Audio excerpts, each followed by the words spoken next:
Om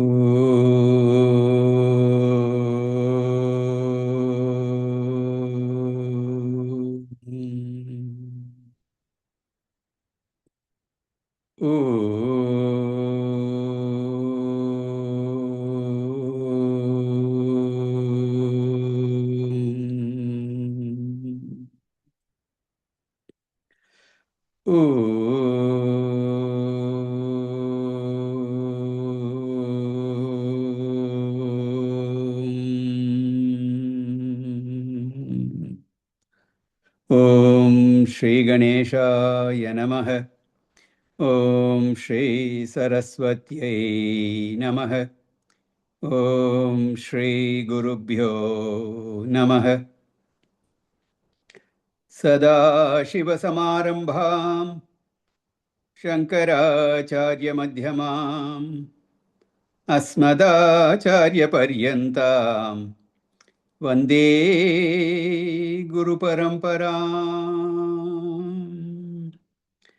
Shruti Smriti Purananam Alayam Karunalayam Namami Bhagavatpada Shankaram Lokashankaram Shankaram Shankaracharyam Keshavam Badharayanam Sutrabhashya Kritav Vande Bhagavantav Punah Punah Samasta Jana Kalyane Niratam Karunamayam Namami Chinmayam Devam Sadguram Brahmavidvaram Sadguram Brahmavidvaram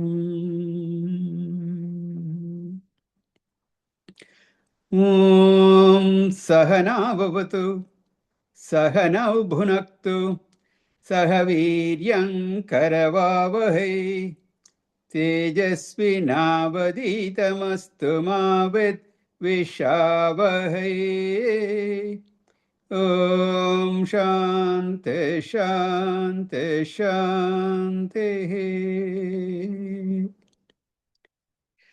Sarva Vedanta Siddhanta Gocharam Tamagocharam Govindam Paramanandam Sadgurum Pranatosmyaham Sadgurum Pranatosmyaham.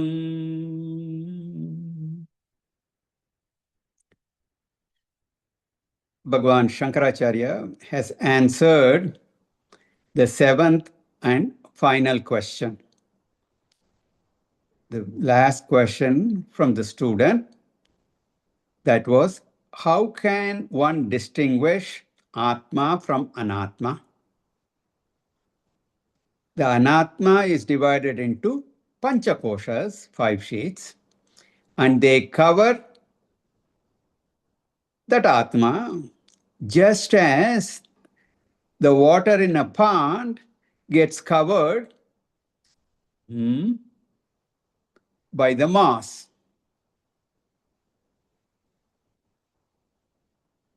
If one removes the sheath of moss completely, you can see the clear water, pure water you can see. And if someone were thirsty, he could take that water and quench his thirst. Similarly, Panchanamapi Koshanam Apavade Vivatyayam Shuddha Nityanandaikarasa Pratyaga Rupa Paraswayam Jyotihi. By removing the Panchakoshas, the Atma, that Atma which is of the nature of the pure, the eternal, the homogeneous bliss, the supreme Pratyak Atma, the inner self. That will become evident. So we need to do this vichara and remove that.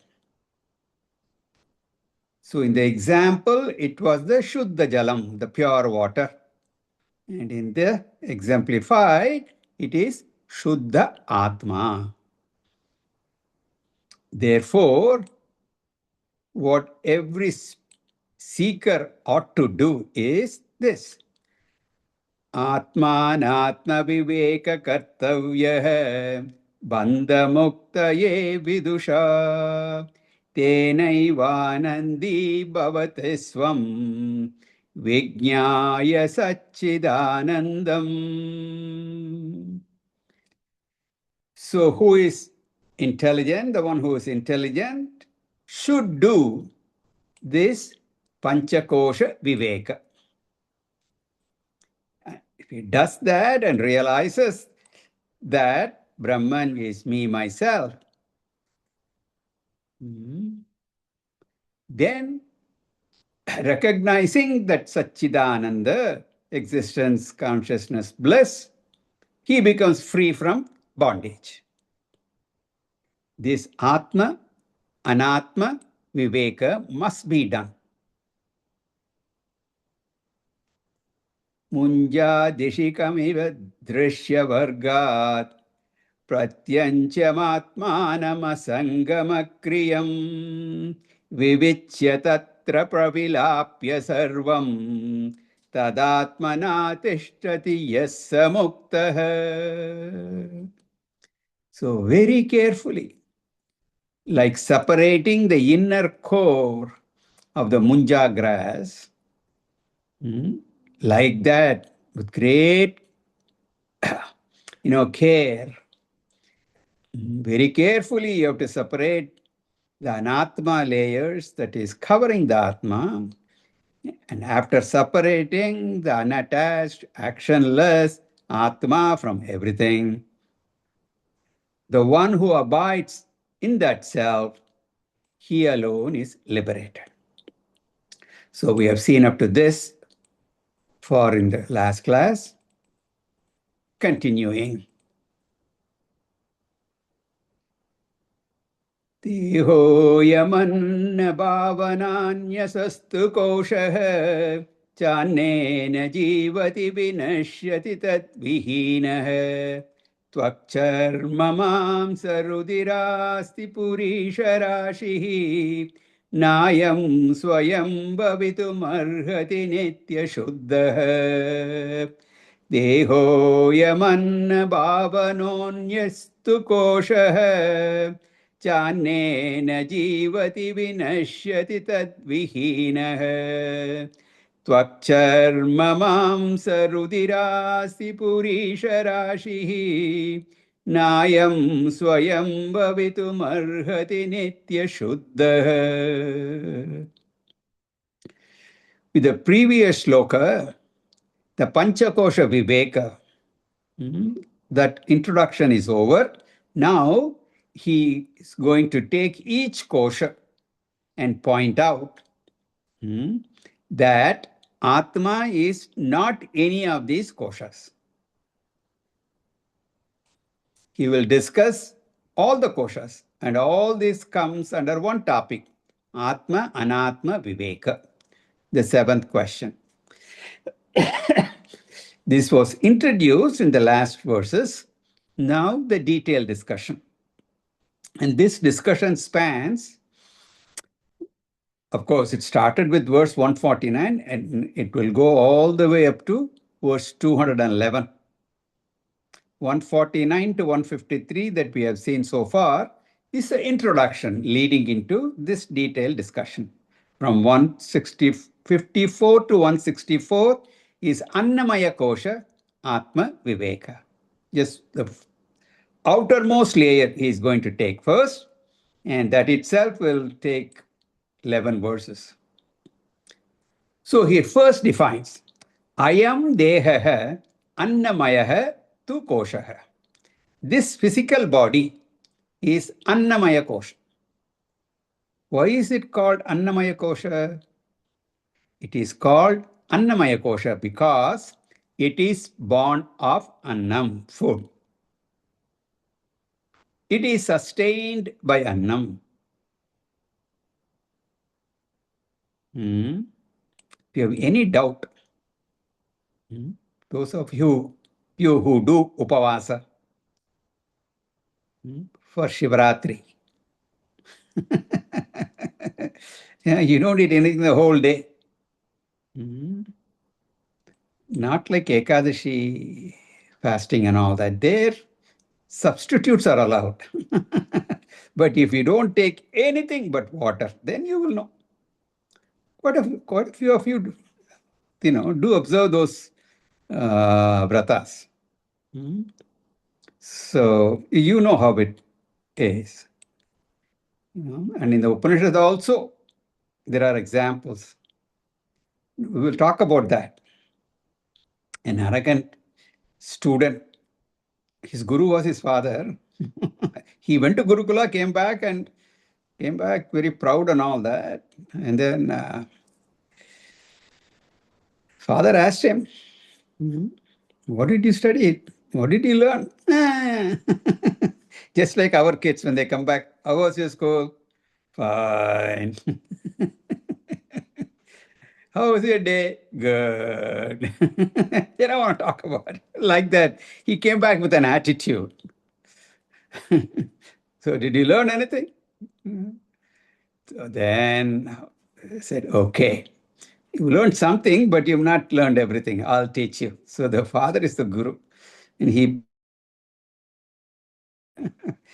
asked him to fast for 15 days and come back and everything. Nothing is working. So he got the message. It's a food that is sustaining me. Like that. Stories are there in the Upanishad itself. So that is one thing. And then ultimately, it dissolves in Annam also, this body, this physical body. Not directly, it merges into the earth, which again becomes Annam for the next generation. Therefore, Annam is Shrishti Karana, Sthiti Karana, and Laya Karana for this body. Therefore, it is a product, a modification of food, of Annam. In Sanskrit, a product is indicated by the suffix maya. So, Annamaya means it's a product or a modification of food. Then you may ask the question, how do you say Dehaha Anna Bhavanaha? The body is born out of Annam. I can understand that it is sustained and it dissolves into food, but how do you say the body has come out of it? We all know, we all come out of, we are born out of the mother, of our mother. How do you say it's born of Annam? Whether you ask the question or not, Shastra answers that. In fact, Shastra raises the question which we have not asked. So Shastra says, Annam does not directly produce the body. Annam enters into the mother and the father's body. And Annam alone gets converted into the egg and father's seed and all that. The egg and the seed join together and that produces the body. In this way, that Annam is the cause, the body is born out of food only. Annena jivati cha. The body exists because of Annam also. So Anna Bhavanaha indicates Srishtikar. Annena jivati indicates Sitikara. The food sustains the body. We know the food is Sthitikaranam because Tad Vihinaha Vinashyati. When Annam, without Annam, a person will die. He may carry on for some days, but eventually, without the food, he perishes, dies. So it is proved that Annam is Sthitikaran. It is the Anvaya Vyatireka logic. There is food, the body is well nourished. Food is not there, the body perishes. Therefore, the food sustains the body. Then the next one we have to add Anne eva praliyate. The body resolves into the food. Here Anna means Anna Rupa Prithivim liyate. It resolves into Prithivi, which is the storehouse of Anna. Therefore, the body is called Annamaya Kosha.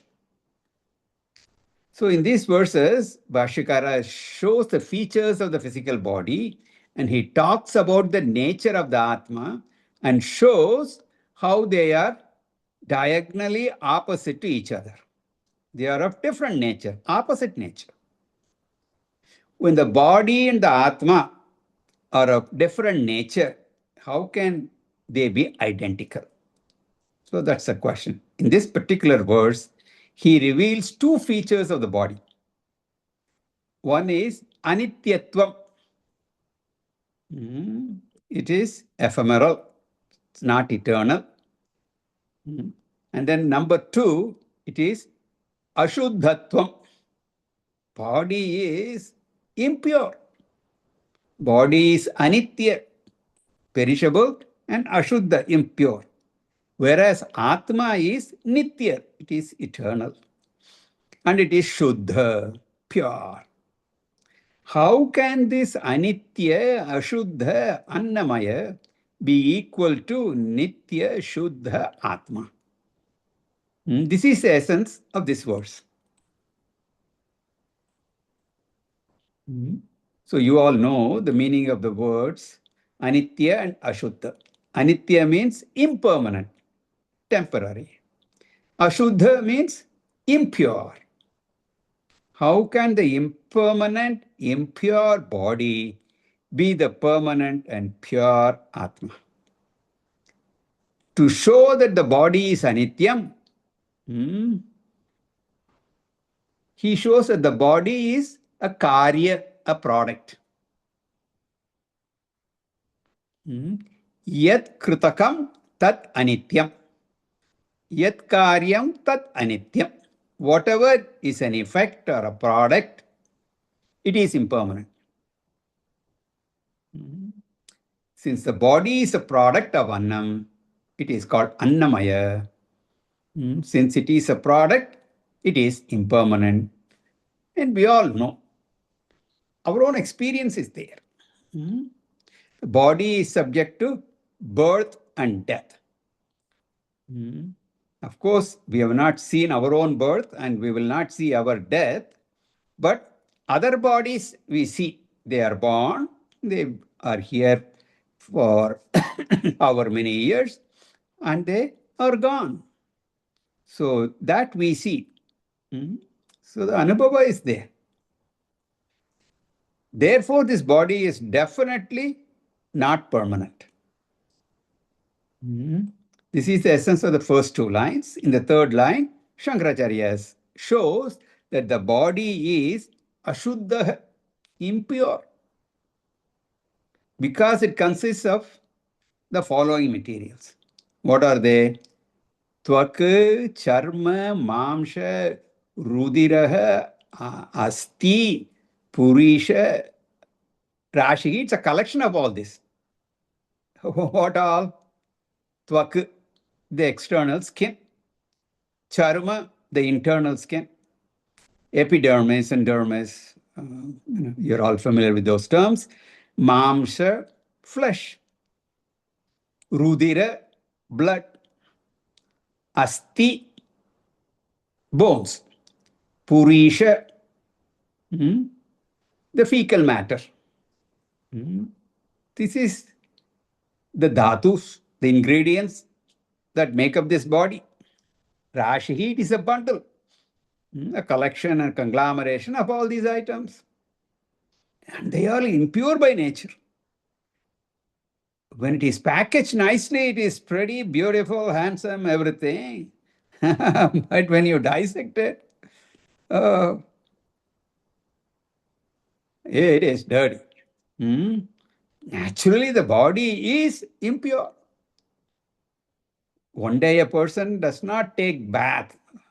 I tell you, the body gets dirty. A summer has already come here, so hot. Just one bath a day does not cut it. You come out of the bathroom, you are drenched in sweat. Uh, so in humid climate, that's what it is.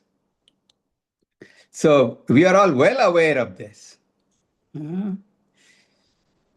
Of course, when it is a dead body, you just don't have to ask. Okay? It decays so fast. So this dirty, impure body is even tolerable. We put up with this. The reason is that Atma is there enlivening it. So, therefore, Shariram Ashuddham, the body is impure. So, these two features are talked about. Now, in the fourth line, he says, Ayam na bhavitum arhati. Atma, you have to add, I am Atma, this Atma, bhavitum na arhati. Such a body can never be the Atma. A body which is impermanent and impure, it can never be the Atma. Atma is Nitya Shuddha, permanent and pure, whereas the body is impermanent, impure.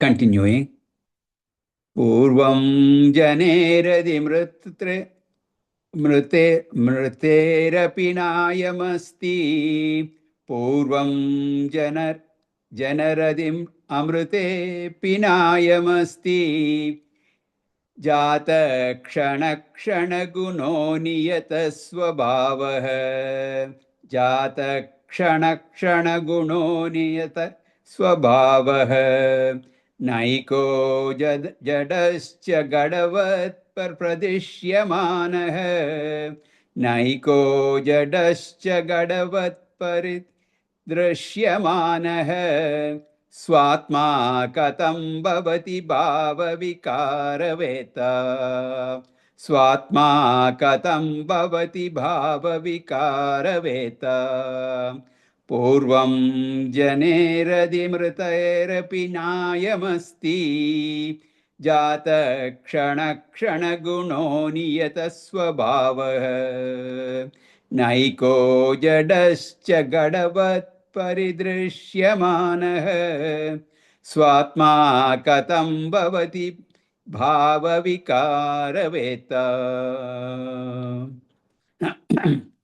In this verse, another 5 features of the physical body are shown, indicating from the standpoint of all these 5 features that Atma is different from the body. We've already seen 2, permanence and purity of Atma and impermanence and impurity of the body we have seen in the last verse. Now 5 more. What are the 5? The first feature is mithya. The body is mithya, unreal, false, without independent existence. Or if you want to put it the other way, it only has a dependent existence. So independence or lack thereof is the first feature. The second feature is saguna. Saguna, it's endowed with qualities. It has properties. It has attributes. Atma is nirguna. The third feature is body is astiraha, unsteady, not uniform. This becomes very evident as you get older. You want to maintain the balance. Quite often, elderly people subject to fall. That's why all our doctors, when we get to a certain age, you go for your physical, the first question the doctor asks, do you have any fall since the last time you were here? The first question they ask. So that is indicative. The body is subject to fall. I'm just talking about physical. So unsteady. Then aneka, the body is manifold. You see so many bodies, not only human bodies, other types of bodies. We see all that. The fifth feature is jada. The body is inert. By itself, it is inert. It becomes sentient because of the presence of Atma. But by itself, it's a product of Maya, of matter, so it is inert. So let us see each one of them. The first line shows that the body is mithya, unreal. How? Bhashyakara says, Janehe Purvam. Before birth. Janehe Purvam. Before birth. And Mrutehe Hadiyapi. After death also. I am Nasti. This body is not there. Before birth and after death, the body is not there. Or stated positively, the body is temporary. This idea has been brought in earlier also, but from this we get a corollary. Whatever is temporary does not have its own existence, because by saying it is temporary, existence is only of temporary nature. When you say it is temporary, that means its existence is there for a certain period of time. It is not there all the time. Means existence is not its intrinsic nature. It comes and goes. So any attribute can be intrinsic or incidental. Intrinsic means that is its very nature. It'll always be there. The heat in fire is always hot. It is its intrinsic nature. But what comes and goes is what we call incidental. Hot water. The water can be hot, but it doesn't stay hot all the time. When you heat the water on the stove and then it captures that heat from the fire, then that heat in the water is there, and then you take it out, let it set. Eventually that hot water will turn cold. Then after a while, it'll come back to the ambient temperature. So the heat in that water is not there all the time. Before you heated the water in the stove, it was cold water only. After that, it becomes cold again. So such a nature is called incidental nature. Whereas the intrinsic attribute is permanent. Whatever is incidental is always borrowed. The water borrows the heat from the fire. What is intrinsic is never borrowed. The heat of the fire is not borrowed anything. Now the body is temporarily existent means existence is not its intrinsic nature. If it were intrinsic, it'll always be there. It'll be permanent. It is not. Extending that, we say body has only temporary existence. Therefore, it has only an incidental existence. Therefore, it has only borrowed existence.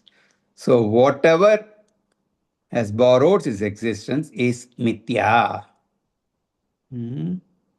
like a pot. Gadavat. A pot has only temporary existence. The clay is taken and shaped into a pot. Before the potter makes the pot is not there. After the potter produces the pot, it is in existence and it is there for a while and you are using it. And if you're careless, you drop it on the floor, hot floor, it breaks, it's gone. It's not there anymore. So that pot is there when the potter made it, and it was there till the time you dropped it and destroyed it. After that, it's not there. Whereas that clay was there before the potter made the pot. And while it is the pot, is it clay or something else? It's still clay. The clay is there. The shape has changed. The texture might have changed. It might have hardened and all that, but clay is still there. And after it's dropped and broken, still clay. So clay has permanent existence, relatively speaking, okay? Clay is also matter. Example. Thus, what we find is any product has only borrowed existence. That which is not a product alone, that which is a cause, that has intrinsic existence.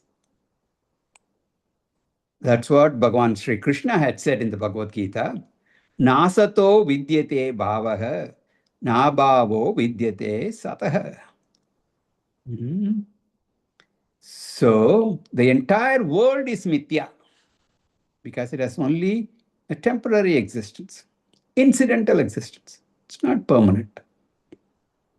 Borrowed existence, it is there. What is satyam? Whatever has an independent, intrinsic existence, that is called satyam. That satvastu is called Brahman, existence itself.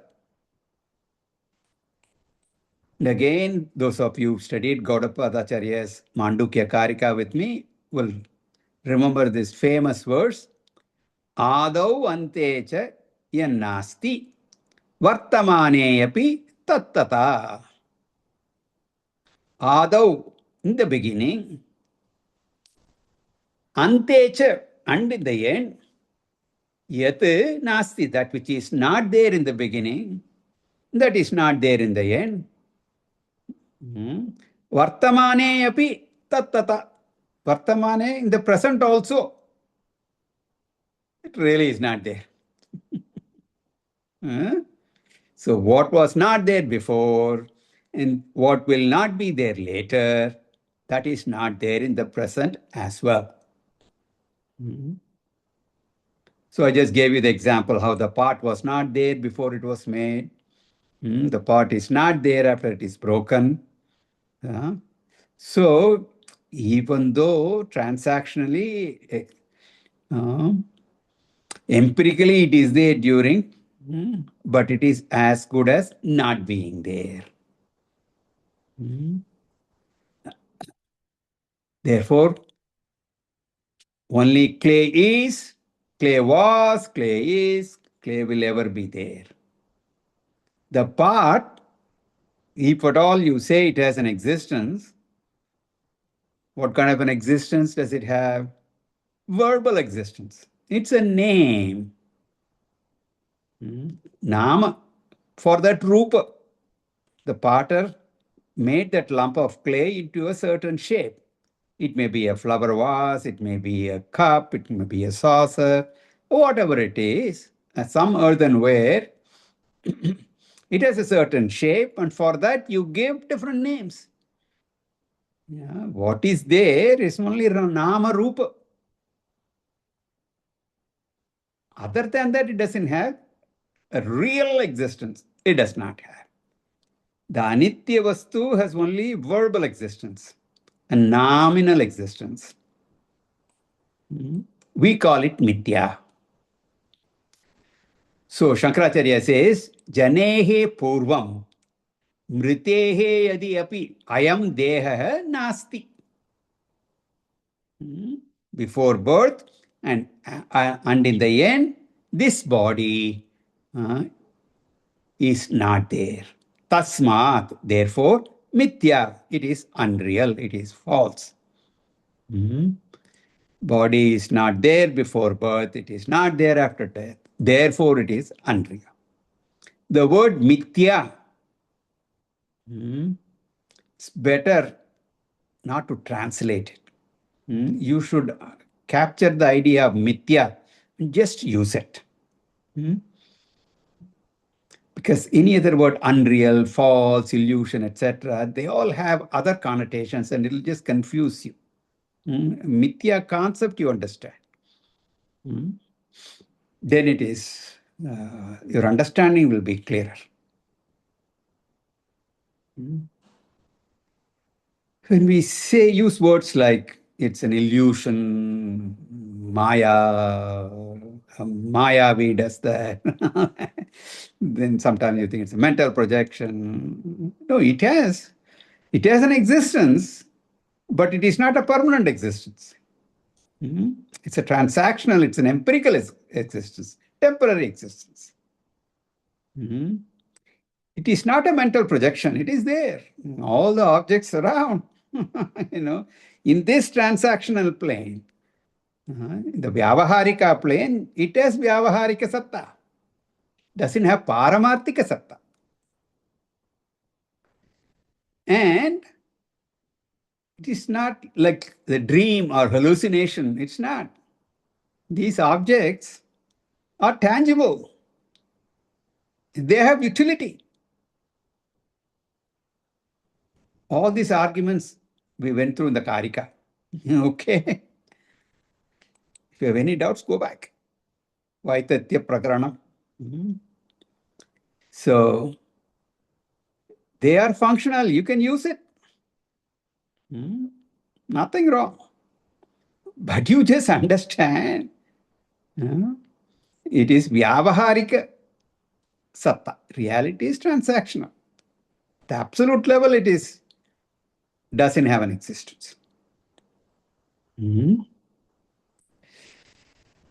The world is tangible, useful, and still we call it mithya. So mithya has nothing to do with being a mental projection. So what is mithya? The philosophical significance of mithya is that it has only a verbal existence, a vyavaharika existence, a transactional existence. The ultimate truth is something else, something other than that. That's what you call as a solid building. Steel and concrete. Solid. That still is only verbal. The brick and mortar, everything. If you go deeper and deeper and deeper, you will end up with only Sat, existence, very existence itself.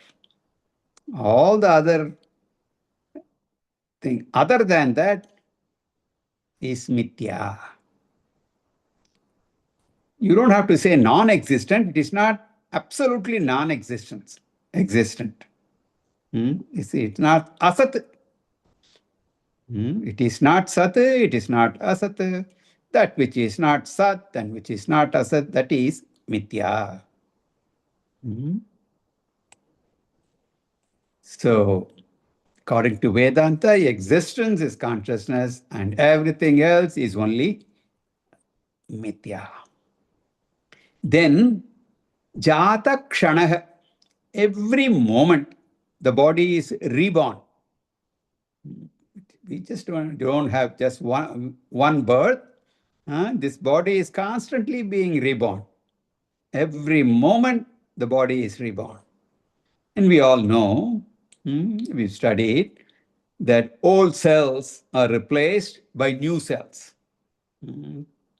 So according to medical science also, we think we have the same body. No, no, no. Of course, it changes. In addition, it is being renewed, reborn all the time. Not from one life to another, not that kind of a rebirth. Even in this birth, the body gets reborn. The body that you and I have now, it was not the same body you and I had. So, constantly born. This body is not one, constantly changing. Since it is reborn every moment, you do not have one body in this life. How many bodies we are having in this life itself? The body of a baby is very different than of a young boy.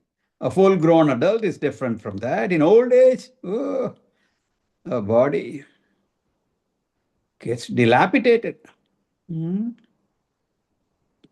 Therefore, the second feature of the body is anekah, many.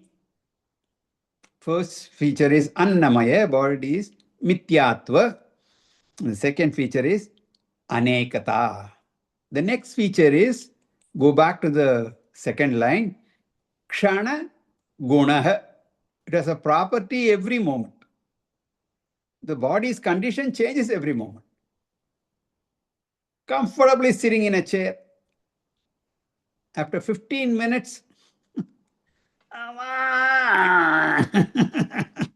you make all kinds of your back aches, everything. Neck, pain in the neck. It's all par for the course. The leg, the rest of the body is awake, but the leg has gone to sleep. Every few hours you get hungry. Something keeps changing. So sagunatvam is the third feature of the body. So it has attributes. The fourth feature is anitya swabhavaha. Aniyata swabhavaha. Unsteady. You're never able to keep the body as fit as you want. If you're adjusting one part of the body, another part of the body goes out of whack. Never able to keep the body how you want it to be. That is why there is eye care, nose care, teeth care, skin care, hair care. Everything is there. Medical professionals help you. The cosmetic professionals also help you. And sometimes they merge together. There are people who do cosmetic surgery also, very popular these days. Very profitable. Insurance doesn't pay out of pocket, so they like it too. So, and then of course, Yamaraj is ever ready, just waiting. He beckons, come to me, come to me. So, aniyata swabhavaha means astiraha, unsteady, ever changing, uncontrollable. This is the fourth feature. Fifth feature is jadaha. It's inert in nature.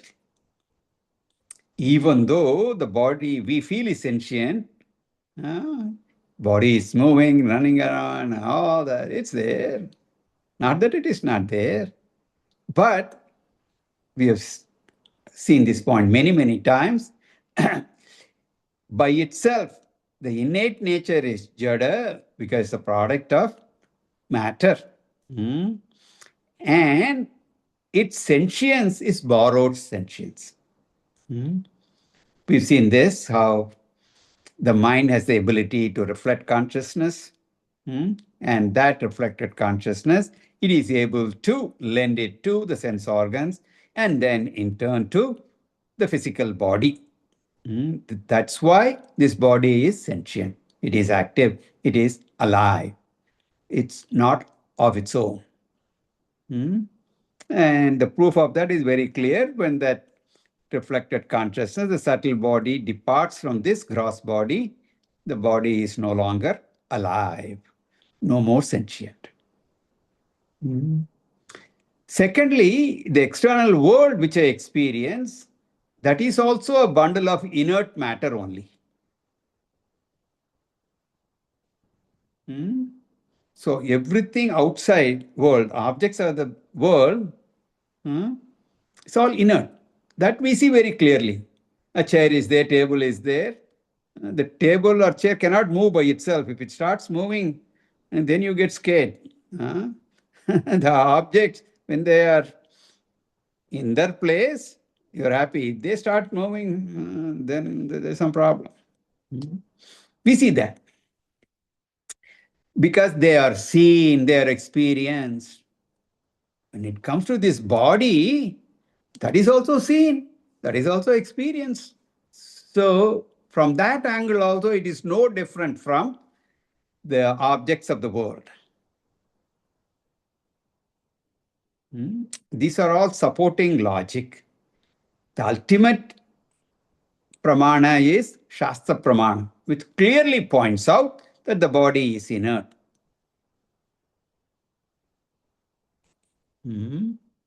But the dead body is very clearly, obviously it is inert. That you can see. So our anubhava also indicates that the body is inert. So there is Shruti, Yukti, and Anubhava. All pramanas take us to that conclusion that the body, deha, jadaha, body is inert. Shankaracharya gives the example, Gatavat paridrishyamanaha, because the body is very much like an object, like a pot. Pot made of clay is breakable, the body is also breakable. So these are the 5 features. Mithya, Anekaha, Sagunaha, Astiraha, and Jadaha. Now, Atma is seen as having the opposite 5 features.